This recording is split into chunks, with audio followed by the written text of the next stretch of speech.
Selamat datang di podcast Balai Guru Penggerak Kalimantan Selatan, Best Quality Continuous Improvement. Assalamualaikum warahmatullahi wabarakatuh.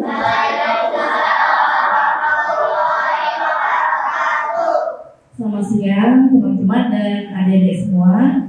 Alhamdulillah di siang hari ini ya, hari Senin tanggal 13 Mei 2024, kami kedatangan tamu yang luar biasa dari Sekolah Penggerak Angkatan 1 yang sebentar lagi mau lulus nih.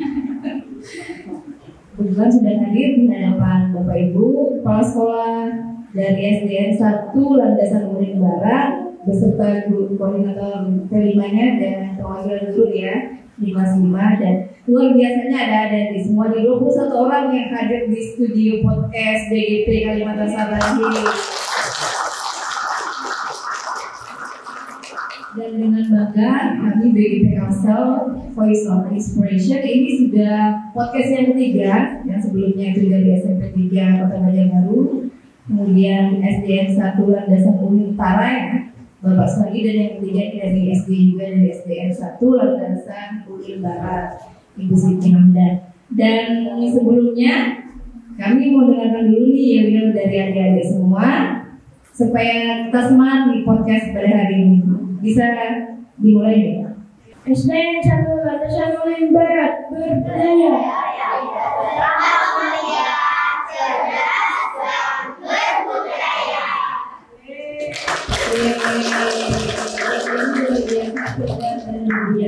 Budaya Banjar ya. Oke, kita langsung saja yang masuk ke inti. Nanti yang mungkin saya bacakan dulu ini yang saya dulu ya. Kita nanti akan bincang-bincang terkait visi-misi sekolah terkait yang kelima, kemudian nanti gimana perencanaan mungkin dari koordinator kelima dan mungkin tambahan dari ibu. Kemudian dilanjut dengan ada praktek ya kelima kewirausahaan yang luar biasa. Baik, kita langsung aja ke Ibu Kepala Sekolah Bu Siti Hamdan memaparkan singkat saja Bu terkait pemilihan kelima ini kaitannya dengan visi yang ada di sekolah. Baik Ibu, terima kasih. Assalamualaikum warahmatullahi wabarakatuh.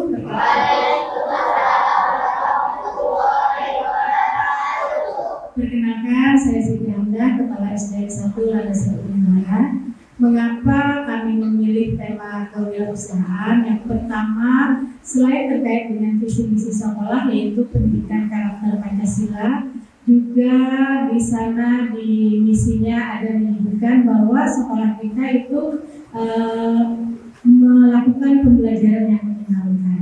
Nah, kemudian kenapa tema wirausaha diambil? Karena isu di sekolah kami Bu Rahma, ternyata di sekitar sekolah kami ini banyak industri rumah tangga yang anak-anak kenal sekali dengan industri rumah tangga tersebut, baik dari orang tuanya sendiri maupun dari tetangga-tetangga yang ada di sekitarnya. Nah, di sini lalu kami bersama-sama diskusi orang tua, kemudian guru, gimana nih kalau kita ambil dengan tema kewirausahaan. Ternyata nyambung nih dengan visi misi yang ada di sekolah, yaitu pembelajaran yang menyenangkan. Gimana? P5 kemarin senang nggak anak-anak? Nah, jadi itu Bu Rahma, kenapa jadi kami memilih kewirausahaan? Karena isu yang ada di sekitar sekolah. Nah, tadi bahwa di sekitar sekolah kami itu industri rumah tangga itu sangat banyak. Ya, mungkin itu Bu. Berarti relevan Bu ya dengan visi sekolah juga. Iya, betul Bu. Ada pembelajaran yang menyenangkan. Ini sasarannya kemana Bu saat ini untuk kelas apa? Kalau pas A kemarin kita ambilnya bagaimana sih pertama mereka memanfaatkan barang bekas, kemudian bagaimana mereka bisa menyisihkan uang jajan mereka untuk menabung. Jadi dari situ kan kewirausahaannya nih ada nih, oh ternyata pengelolaan keuangan itu bisa loh dari uang jajan. Kemudian ada yang sudah banyak tabungannya kan? Yang sudah banyak. Nah kemudian di fase B kemarin itu mereka mengenal tanaman toga. Nah gimana sih tanaman toga diolah supaya bisa menghasilkan sesuatu yang bisa bermanfaat baik kesehatan maupun juga bisa menghasilkan uang untuk mereka sendiri, uang untuk jajan. Ternyata setelah diskusi dengan orang tua, oh ya, yang paling mudah sih membuat jamu. Nah, membuat jamu itu kemarin juga dibantu oleh orang tua. Jadi di sini karena kami kolaborasinya dengan orang tua. Nah, kemudian di fase C kemarin mereka mengenal jajanan sehat yang selama ini mereka jajannya cuma yang bungkus-bungkusan yang banyak mengandung MSG. Ternyata bisa loh, dari jajanan tradisional bisa dibuat macam-macam jajanan yang kekinian. Jadi mereka luar biasa. Nah, ide-idenya juga gimana kalau ternyata ini bisa dibikin nugget, bisa dibikin coklat, macam-macam Bu. Ternyata luar biasa ide-ide mereka. Luar biasa, berarti anak-anak juga terlibat ya? Iya Bu, anak-anak dan orang tua. Iya, luar biasa Bu. Terjadi perubahan ternyata di sekolah. Iya, itu penghibasannya. Siap, insya Allah. Oke, kita lanjut ke Bapak Muhammad Roli ya. Ini terkait sebagai koordinator kelima nih. Bisa ceritakan sedikit terkait tadi itu sudah dijelaskan dengan Bu Muhammad, mungkin lebih detail lagi perencanaan, implementasi, sampai kalau ada kendalanya bisa diceritakan. Jadi saya kan masih sebagai koordinator kelima. Jadi semua fase memang saya yang monitoring. Tapi di setiap fase itu juga ada pembantu. Misalkan ada ketua dari tiap fase itu yang nantinya akan koordinasi lagi koordinator yang untuk koordinasi lebih lanjut lagi. Misalnya dalam perencanaan di fase A kemarin itu tentang bagaimana menabung atau menyisihkan uang saat jajan sekolah, masih ada asal lebih itu bisa membuat tabungan. Tabungan itu terbuat dari barang bekas. Jadi perencanaan itu yang pertama adalah tetap kolaborasi antara guru, pertama tenaga pendidik sama kepala sekolah, terus dengan orang tua dan juga dilibatkan peserta didiknya.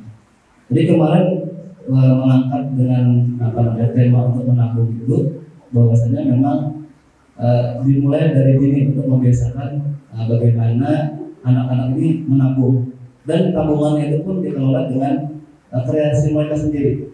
Nah, setelah itu apabila tabungan itu memang produknya itu layak untuk dijual belikan misalkan, itu tidak menutup peluang bagi mereka untuk jual dengan rekan-rekan misalkan. Terlebih dari fase B itu mengangkat tentang jamu. Jadi produknya adalah jamu, tapi yang mengawali untuk produk tersebut prosesnya itu. Jadi proses mereka mulai mengenal tanaman toga, setelah itu bagaimana cara mengolahnya, dan ternyata di dalam proses tersebut kolaborasi itu sangat terasa, Bu. Jadi memang penanaman karakter yang memang menjadi tujuan, misalkan adalah tentang bergotong royong, itu memang terlihat di semua fase. Terakhir di fase C itu adalah merencanakan kemarin adalah mengenal produk tempe. Jadi sebelum tempe itu diolah, mereka itu berkunjung dulu ke tempat di mana pembuat tempe yang ada di lingkungan sekolah. Khususnya adalah Darul Ilmi, dari pondok pesantren Darul Ilmi yang ada di Danang. Jadi kemarin mereka diajak berkunjung di tahap awal itu, setelah diberikan konsep untuk bagaimana sih mengenal kedelai, dan akhirnya mereka berkunjung ke ponpes itu untuk melihat bagaimana cara mengolah dan memilah kedelai yang layak untuk diproses sampai packagingnya dulu. Jadi mereka setelah mengenal itu baru mereka mengimplementasikannya di sekolah. Jadi mulai dari memilah lagi, membuat bagaimana agar tempe ini fermentasinya bagus.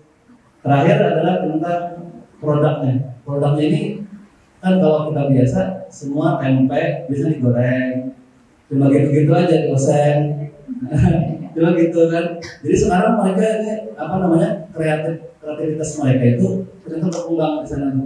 apalagi masukan-masukan dari orang tua, misalkan, apalagi sekarang ada media sosial yang positif, misalkan ada beberapa channel yang mengangkat tema-tema makanan tradisional yang untuk membumingkan lagi makanan tradisional itu. Jadi kemarin yang menarik adalah produknya itu bervariasi, Bu. Jadi mulai dari nugget, dari steak gitu, dibikin seperti bola dan macam-macam. Dan akhirnya mereka menjadi lingkungan kewirausahaan di sana. Jadi jual beli antar teman, antar kelas. Jadi luar biasa untuk penanaman nilai karakter yang diinginkan dalam sekolah penggerak di Pulau Merdeka. Itu ternyata dalam 3 tahun ini luar biasa merubah sekolah kami menjadi berwawasan profil pelajar Pancasila. Itu aja Bu yang dapat saya sampaikan. Ya, terima kasih. Menarik sekali Pak ya. Anak sendiri mungkin sudah jadi berdagang juga ya. Berarti numerasinya jalan ya Pak. Gitu dia sudah lebih ahli ya. Itu Wabaruji juga sudah lumayan ya. Bisa ya. Konsepnya maksud saya luar biasa ya. Berarti P5-nya sudah jalan berdampak dan sudah sampai sekarang masih yang untuk tabungan tadi apa? Nanti gimana uangnya atau gimana? Masih berprogres atau seperti apa? Masih lanjut, jadi anak-anak ini masih ada ya Nak ya? Ya, masih ada. Dan yang ini yang tak kalah pentingnya Bu Rama, kami kan termasuk salah satu sekolah inklusi. Jadi di sini anak-anak yang istimewa ini kita jadikan satu kelompok dengan anak-anak reguler lain. Jadi tidak ada perbedaan. Jadi mereka juga mengikuti kegiatan pilihan dengan sama. Kebetulan kan ada beberapa. Luar biasa kan? Lihat kan? Iya. Nggak terlihat ya. Mungkin itu pun. Ya, alhamdulillah berarti semua anak setara ya, equal ya, tidak ada orang tuanya bangga pasti. Ya. Oke, kita beralih ke Ibu Rita ya. Ini dulu ya. Dia kan termasuk tim dari P5 ya di sekolah. Yang dia rasakan atau dampak terhadap diri dia sendiri terkait kurikulum Merdeka ini dan P5 yang dia rasakan apa? Gitu. Saya sebagai guru kan di sini ikut mendampingi. Kebetulan kan kemarin ulun sebelumnya guru kelas 6 yang belum mengikuti kegiatan P5 tapi sudah 2 tahun ini sudah ikut mendampingi anak-anak mengikuti P5 ini sangat senang sekali Bu. Dampak yang dirasakan di sini kan tidak hanya murid yang belajar, gurunya pun juga ikut belajar Bu. Jadi di sini terlihat sekali anak-anak berbedanya mereka jadi yang tadinya tidak percaya diri menjadi percaya diri, mau belajar. Yang dari mereka rancang idenya, yang mereka sendiri komunikasikan dengan teman-temannya, menciptakan sesuatu yang baru, itu sangat luar biasa menurut saya. Dan anak-anak sendiri itu tidak ragu Bu untuk mencoba. Jadi dia kan hasil dirinya sendiri kemudian dipublish Bu, yaitu dengan dilakukan wirausaha tadi kan anak-anak menawarkan produk yang dia buat. Jadi itu kalau saya sendiri di sini anak-anak itu percaya diri, mandiri, tidak ketergantungan karena kan sudah fase tinggi ini Bu, mereka kan harus bisa belajar mandiri. Tidak kalau kelas yang bawah itu kan kolaborasi Bu. Ya, ini memang ada kolaborasinya tetapi mereka banyak bertindaknya sendiri di situ sih Bu. Jadi karakter mandirinya ya, ada di sini yang lebih terlihat ya. Kreativitas dan terlihat karena kan menghasilkan gitu. Iya, karena konsepnya tadi ya, luar biasa. Kita kasih pos dulu nih. Guru semua yang ada di sini. Baik, mungkin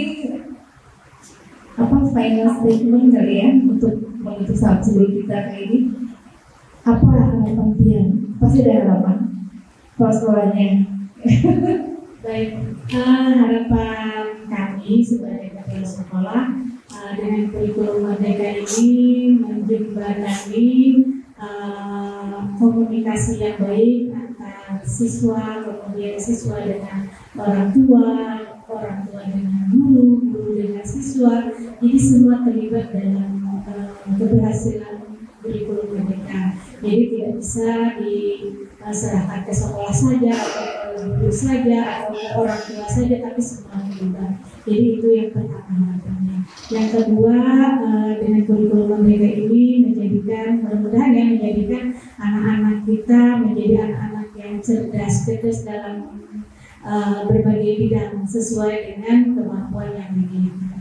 Karena kami tahu bahwa anak-anak ini kan punya kecerdasan yang berbeda-beda ya, Brahma ya. Jadi ada yang kecerdasannya di linguistik, ada yang di verbal, ada yang di mana begitu. Jadi dengan kurikulum Merdeka, insya Allah ini akan menjembatani kesuksesan anak-anak dari berbagai bidang yang dimilikinya. Mungkin itu. Ya, luar biasa dari final statementnya dan sekaligus harapan ya dari kepala sekolah. Semoga anak-anak punya kesempatan yang sama Bu ya, passionnya juga sekolah dapat fasilitasinya dan yang perlu ya, anak-anak bahagia. Iya, bahagia kelihatan dari senang ya di studio heboh sekali ya. Malah ketika tadi katanya di tenda pada sedikit kecewa ya, tadi ya di tenda tidak jadi pagi. Mohon maaf. Nanti kalau mau main atau dapat pengalaman bisa nanti kesini ya. Mau belajar apa gitu ya. Mau belajar sama Mas Ansari juga. Gimana cara ambil yang bagus bisa nanti di sini ya. Kita membuka kesempatan itu. Baik, terima kasih. Sesi diskusinya kita cukupkan dan kita langsung menuju ke anak ya, refleksi anak dan praktis. Oke, sebelumnya kita dengarkan dulu kan sebuah lagu atau 20 lagu dari adik kita, Davina dan Airin.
Assalamualaikum warahmatullahi wabarakatuh. Perkenalkan, nama saya Nela Octavia, kelas 3C dari SD Negeri 1 Landasan Kulimbaran, Banjarbaru. Saya fase B ingin menjelaskan tentang P5 kemarin, yaitu toga, tanaman obat keluarga yang bisa dibudidayakan di pekarangan rumah dan bermanfaat untuk obat-obatan herbal. Contoh tanaman toga ada kunyit, daun sirih, lidah buaya, kencur, dan masih banyak lagi. Kami menanam tanaman toga, ada media tanamnya. Media tanamnya ada polybag, tanah, pupuk, dan sarung tangan. Cara menanamnya, tanah, pupuk dicampurkan, lalu ambil polybag dan ambil tanah dan pupuk tadi yang sudah dicampurkan tadi ke dalam polybag, lalu ambil bongkaran tanaman toga dan lalu ditanam. Jika sudah ambil tanaman toga yang sudah ditanam tadi dan taruh yang ada pancaran sinar mataharinya supaya dia tumbuh, dan pastikan siramnya 2 kali sehari, yaitu pagi dan sore. Setelah kami menanam tanaman toga, kami sosialisasi menonton video tentang pembuatan jamu toga atau jamu tradisional. Tanaman toga tadi kami panen dan kami olah menjadi jamu tradisional. Kebetulan saya mendapatkan kunyit asam sirih. Bahan-bahannya ada daun sirih, kunyit, jahe, asam jawa,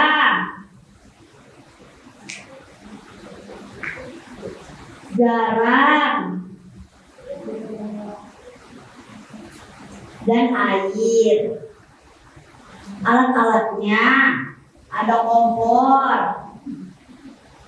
panci, sendok sayur, talenan, pisau, dan saringan. Cara pembuatannya, jahe, kunyit, sirih dibersihkan. Langkah kedua, haluskan jahe dan kunyit, bisa di-blender dan juga bisa diparut. Langkah ketiga, masukkan bahan yang sudah dihaluskan tadi ke dalam panci yang berisi air. Tambahkan daun sirih yang sudah disobek-sobek, gula aren, asam jawa, dan 1 sendok teh garam. Aduk sampai mendidih. Langkah keempat, saring ampasnya. Langkah kelima, siap disajikan dan bisa ditambahkan madu. Inilah hasil jamu yang kami olah dari tanaman toga. Namanya jamu kunyit asam sirih. Jamu ini bisa dijual loh. Dapat sehatnya, dapat juga untungnya.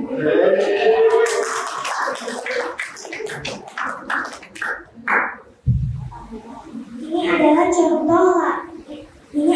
contoh lain jamu yang kami olah dari tanaman toga. Namanya manisan jahe.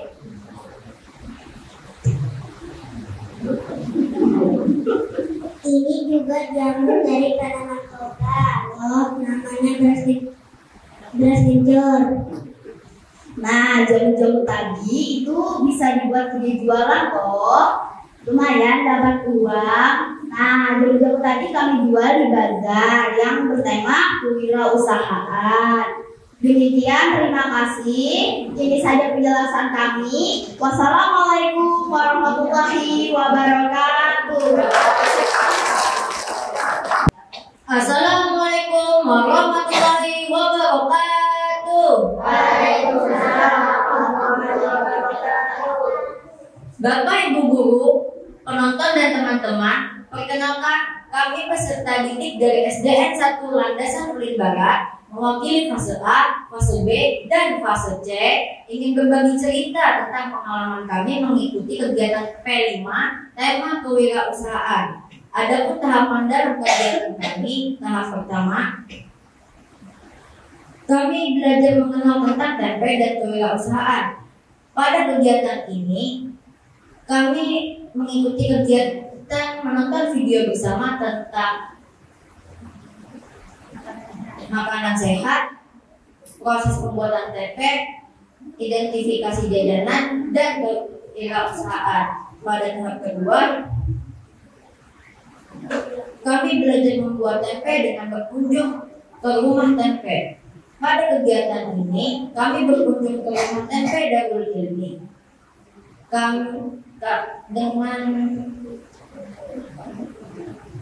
Dengan bertanya jawab dengan narasumber. Dan yang ketiga, kegiatan kali ini kami masing-masing dari kami membuat tim dari masing menjadi usaha yang menarik.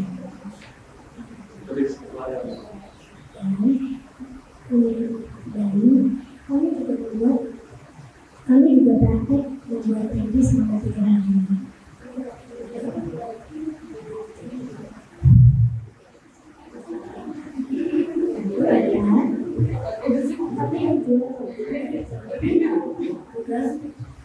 Kami juga membuat strategi penjualan. Selain itu, kami membuat laporan penjualan untuk mengetahui untung dan rugi.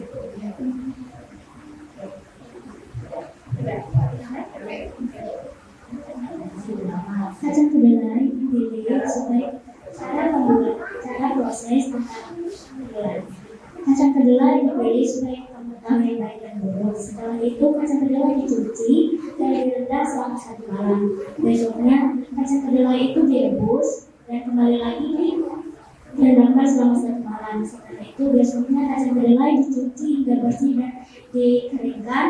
Setelah itu dibagilah nanti tempe dan difermentasikan selama 2-3 hari hingga memadat dan menjamur.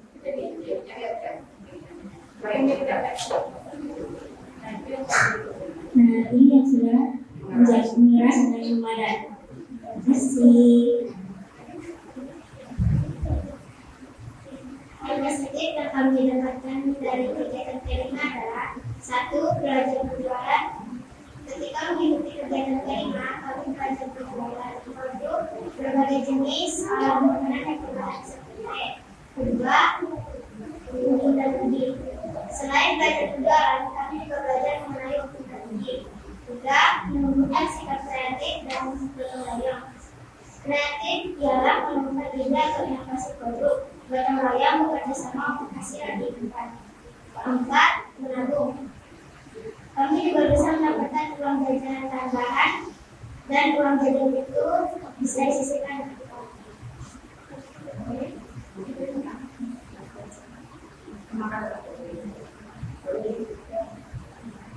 Salah satu contoh makanan yang kami bawa adalah tempe. Ada tempenya, ada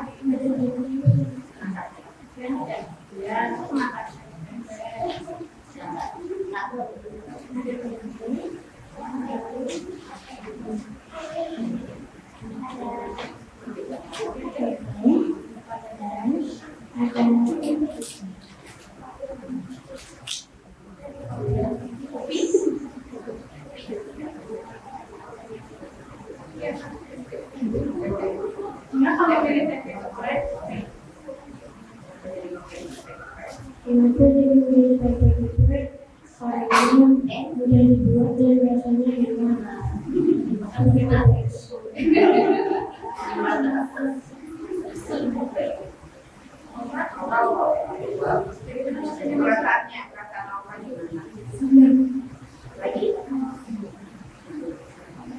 Sebagai mana? yang mana?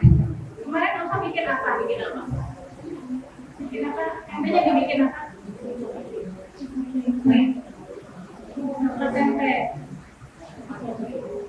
Coklat tempe atau coklat tempe? Tempe goreng. Bapak yang ngapain? Bagian mana? Bapak yang membulat atau yang menggoreng atau yang apa? Yang goreng.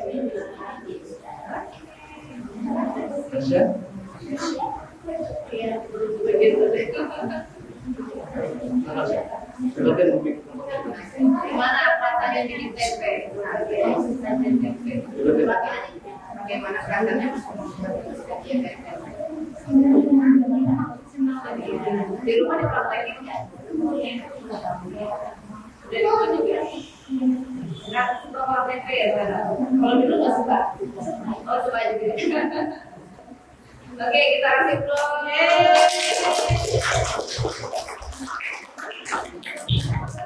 Ini kasih suruh nyanyi aja biar bahagia.